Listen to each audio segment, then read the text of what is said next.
Okay, good morning, everyone. It is January 3rd. It is the day of our supermoon, super full moon in Cancer. She was exact early this morning, I think around 4 a.m. here in New Orleans.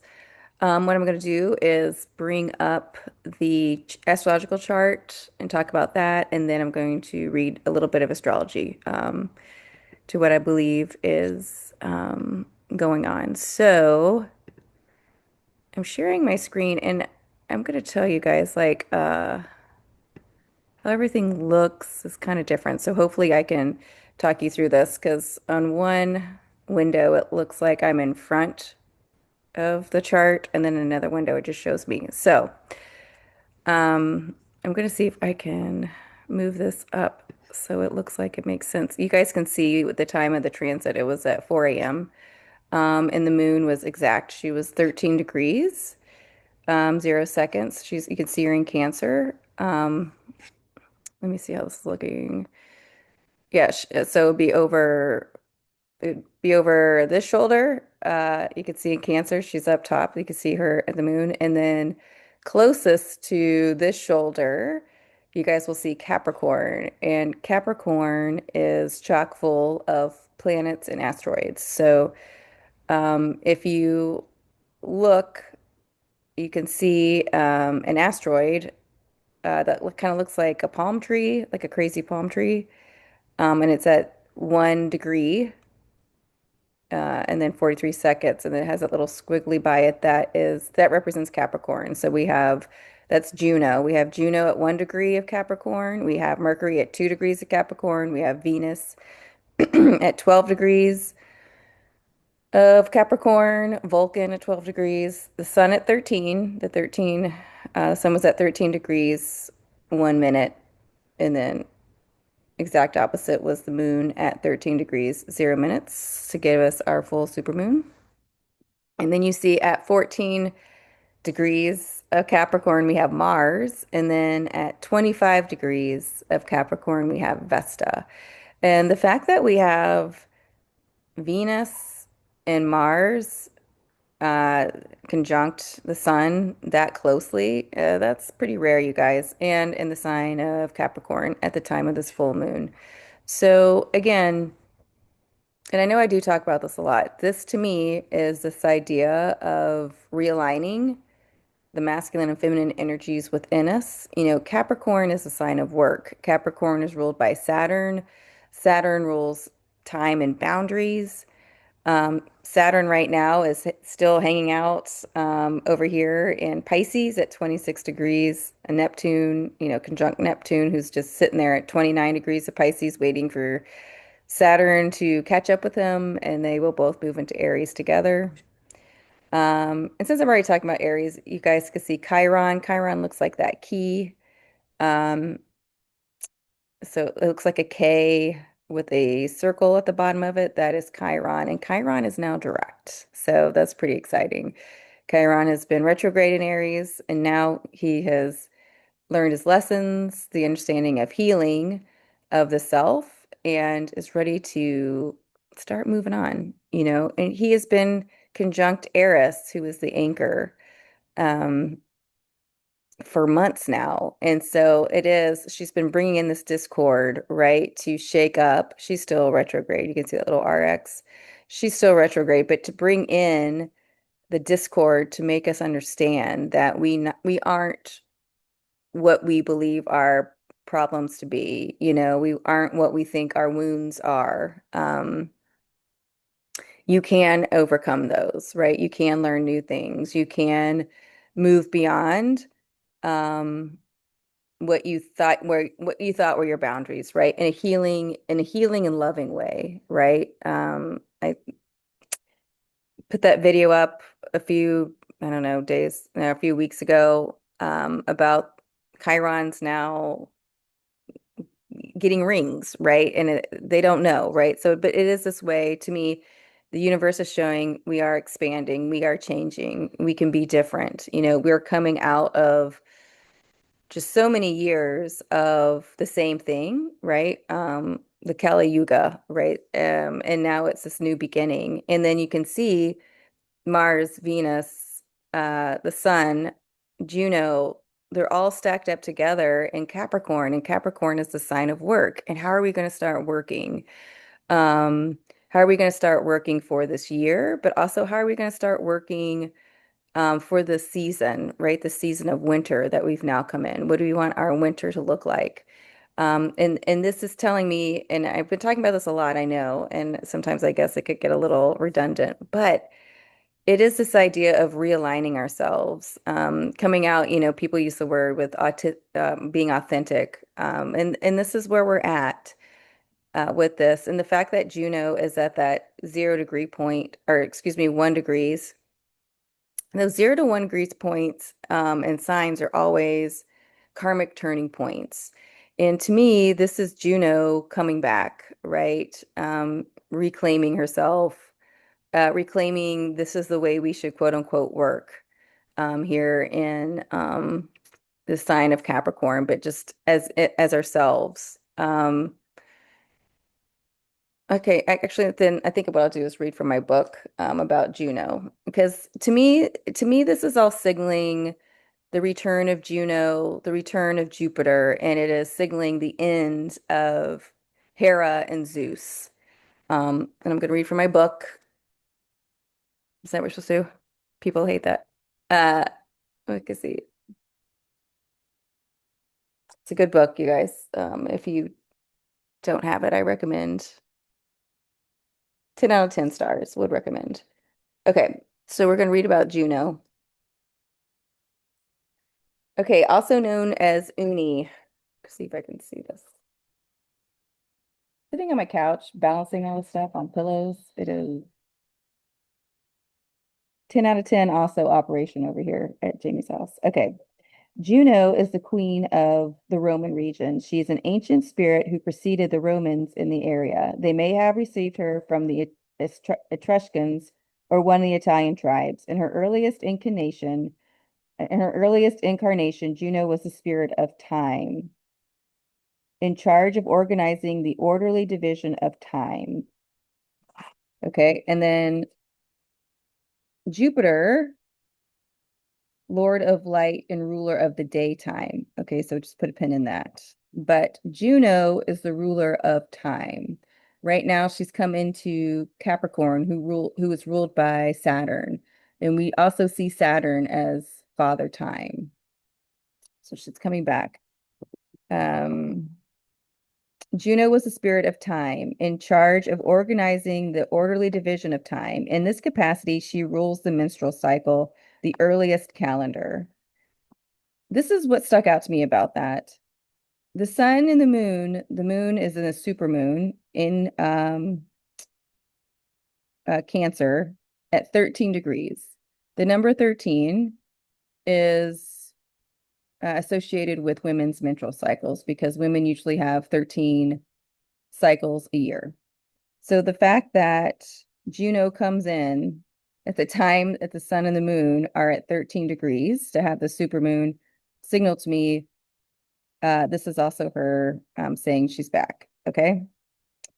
And it's not the idea that she ever went away. It is the idea that the energies of understanding alignment and the energies of patriarchal power are falling, and that power of top-down power is falling. So I'll keep reading. Okay.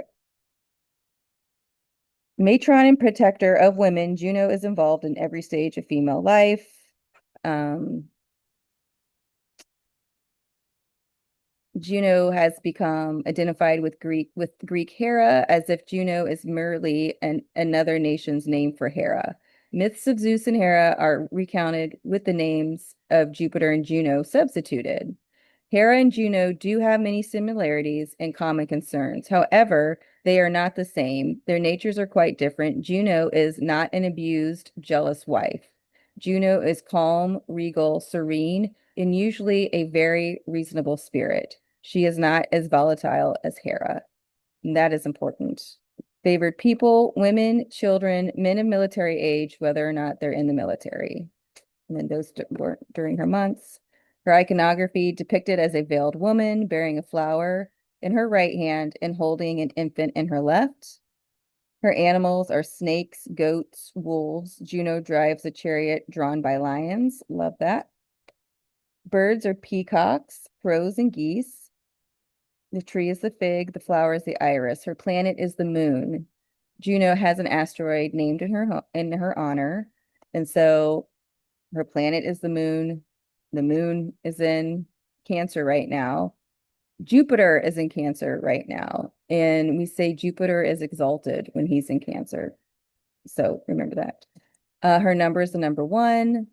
Juno's name derives from the same roots as the word one, think universe, unicorn. She is the queen of heaven. Okay, so put a pin in that. So we're going to go over to Jupiter. All right, Jupiter is the supreme deity of Rome, lord of light and ruler of the daytime, right? Um, Jupiter was considered the head of the Roman pantheon, the divine equivalent of pater familias, the Roman father who ruled his family and household as if, as if he were God. Jupiter is identified so closely with Greek Zeus that their names are sometimes used interchangeably. However, they were initially distinct spirits. Jupiter is a dominating, imposing figure. And that part is the part that confuses me. But anyway, Jupiter is a dominating, imposing figure. He may have absorbed other male deities who now manifest as his various paths. That may eventually have happened. What would have happened to Zeus had paganism survived for longer, but it didn't. Jupiter is the spirit of thunder, lightning, and weather, withholding and bestowing rain, and thus abundance and fertility.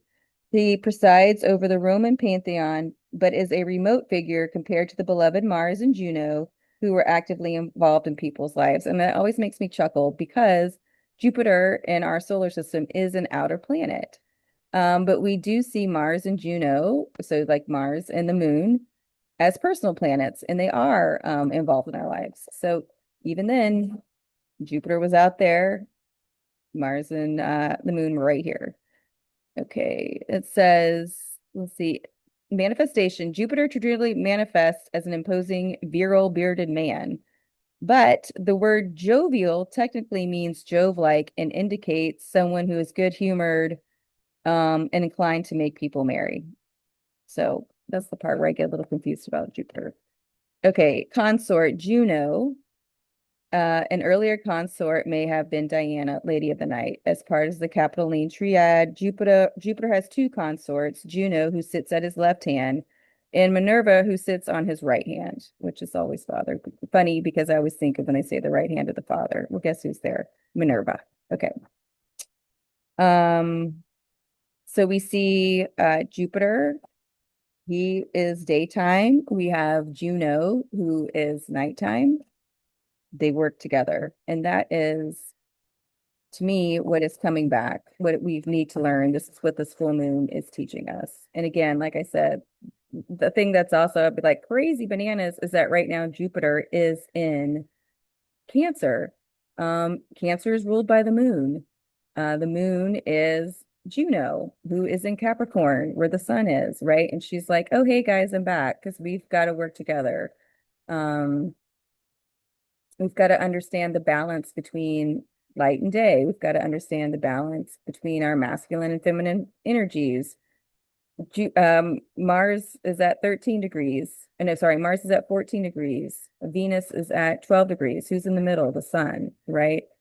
Um, Relaying what it's like to embody both masculine and feminine energies, and then shooting that out, right? The moon is reflecting that to us. The moon is reflecting it is time to work because Capricorn is the sign of work. It's time to work in alignment. It's time to work with these masculine and feminine energies. It's time to see um, the feminine for what she is and how she does rule cycles, and the masculine to understand how to work with that. Jupiter being in Cancer, exalted in Cancer for a reason. That's why we say he's exalted. That means that's where he shines, right? He feels comfortable there. Um, he's jovial there, right? He's with his consort. So The last thing I'm going to touch on briefly is Minerva, right? Because she's at the right hand and she's part of that trinity. So again, the Romans received Minerva from the Etruscans, who may have not received her from the Italian, who may or may not have received her from the Italian tribes. Minerva was worshipped throughout Italy. The origin of her name is unclear, but it's believed to be related to mental. So we have in this triad daylight, nighttime, mental. Okay. The Romans identified Minerva with the Greek Athena. She is now subsumed by Athena. That is difficult to get the difference between the two goddesses, although they were originally distinct. Um, and it says in her guise as Minerva Medica, Minerva presides over the medical profession and healing arts. Her favorite people are artisans, artists, craftspeople, teachers, philosophers, musicians, writers, and poets. Images of Athena are generally used to portray Images of Athena are generally used to portray Minerva, the Queen of Spades. Playing cards also traditionally represents her. Her attribute is embroidery tools. Spirit allies, she was worshipped with Juno and Jupiter as part of the Capitoline triad. Let's see. And then it just goes on to her sacred sites. And so also owls, you think of owls as Minerva as well, because of wisdom. So, and the reason that I brought her up is because of her favorite people, artisans, artists, craftspeople, teachers, philosophers, musicians, writers, and poets. If you see yourselves as one of those, and maybe you've seen yourself as like an extremely sensitive soul, I really believe this is going to be moving into that time, 2026 and moving forward.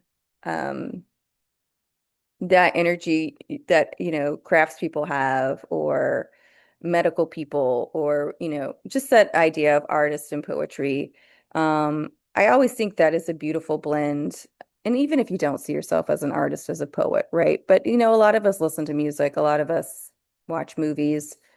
And that energy of those things are going to be changing as well. But it is going to go back more, I guess go back is the right way, or start to present, I would say, differently in more of a um, universal way, and the fact that it's going to be working together. This is the way that we work, right, with our masculine and feminines firing on all cylinders, right? The right and left brain working together in order to create something new. We are in this age of Aquarius. And Aquarius is the cosmos, is the universe, and its original ruler was Saturn. um, which is time, right? And boundaries, right? How can we take things in from the universe and create them into something that we all understand, right? And that is also uh, Capricorn, because Capricorn is now ruled by Saturn. And so understanding the mythical, right? Understanding the magical. That is more of that feminine energy that comes in. And then that masculine energy helps makes it more tangible, if you will. And it's interchangeable, right? It gets real choppy when you're like, this is feminine, this is masculine. Um, but it's this idea, and I think as we get more aligned, I would say, in a more enlightened. We won't talk about it as masculine and feminine as much, because it will just be, this is what we do, this is how we create, this is how we show up. But right now it's still kind of choppy, so bear with me. So Capricorn is here. Capricorn is initiation, right? It is a cardinal sign. So it is initiating this new way of working. It is initiating Juno coming back into play. And I think that it's saying that because there's only so many ways like the universe can keep sounding the alarm of, hey, we're changing, we're moving. Masculine and feminine energy is now working together. It's got to be aligned. We have to bring back this feminine energy in order to keep moving forward. And that is showing up in so many different ways, even just in the fact of, you know, that 4B movement in Korea, because the women there have just been over it. and they are just living together. And, their birth rate has declined so rapidly. They're now in a deficit. And no one really ever thought that would happen, right? They just thought women would keep having children. Um, but the idea is that the women are speaking up. Women are saying, what the F, right? And they're rewriting the story. And so to me, this is initiating one more time.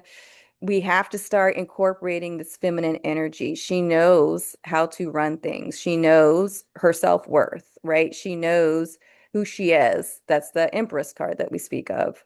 And Saturn in, excuse me. Yeah, well, no, I'm supposed to say Saturn, sorry.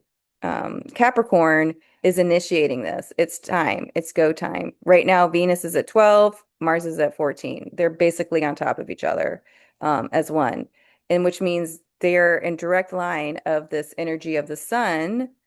In the sun, we can see embodying both masculine and feminine energy. We usually say masculine energy, but we can see it embodying both, reflecting off the supermoon, right? The moon is like, hey, I'm here. We're back. Guess who's also here? Juno, she's back. Juno, come say hello to Jupiter. And then in that trinity, we would also talk about Minerva, who is knowledge. And the way the knowledge comes through, right? It comes through as artwork. It can come through as being a medical professional, right? It can come through as being a craftsperson. It can come through any way. Don't let these things regulate you, or say, oh, I don't fit into that. You do fit into that. And I do think it's interesting that, Minerva being medical professionals and teachers, right? And then I would say here in America, you know, the current administration just said those aren't professionals, right? But the astrology is saying, they are, right? We're coming into a new way of being. We're coming into this new way of alignment. We have to start working together. And if you don't know what that means, or you're freaking out like, oh my God, am I in alignment? Just the idea of being in alignment will help put you in alignment. And I know that's really simple, but if you can get out of the way of thinking like this is how a masculine shows up or this is how a feminine shows up, and just starts thinking, oh, this is how I show up, this is how I move through the world, this is how I think about things, this is how I create things, that is putting you more into alignment. It can really be that simple. And if you want to work on it a little bit more or speak about it a little more, I have a moon school that I do. We've renamed it Cosmic Softness because the idea of the masculine working and feminine working together, I see that as a very soft energy. Um, it, just because it's soft energy doesn't mean it's not a strong energy. It's also a very strong energy. So just reach out to me if you're interested in that. Good things are happening for 2026. It is off and running, and this is going to kind of be the pace for the year. And I would say, the way that you work with the pace, right? The way you work with this Wheel of Fortune is just staying centered, getting aligned, seeing where you are in the day to day, staying present, um, and understanding that you don't have to keep working on something, right? We're in the sign of work. The universe is working if you trust it and allow it, and you being present, right? The magician showing up, seeing it's got the tools to need to help work, right? Because it is this idea of community coming back. It is this idea of working in tandem, left brain, right brain, all of this together. That'll help the year move on. And then to break that down even more, how do you want to just work for the month for this lunar cycle, as I always say? How do you want to work for the season of winter? Okay. And then just kind of focus on that and then move from there. So, okay, guys, I think I'm going to leave it there. There was something else that I was thought that I was going to riff on real fast from this, but I don't think, I think that was it. So, yeah, I don't know if all the full moon videos will be this way, but this one certainly was. I would hope so. This was certainly one for the books because it is so beautiful with Juno coming back, and Jupiter being there in Cancer, right? In this full supermoon in Cancer. But if you guys have any questions, please reach out. You can leave a comment below. You can email me at my website, independencestnola.com or independencesttarot.com. But till then, happy full moon, and I'll see you guys either with another tarot card, maybe some more gods and goddess readings, but definitely with the dark moon in a couple weeks. Okay, till then.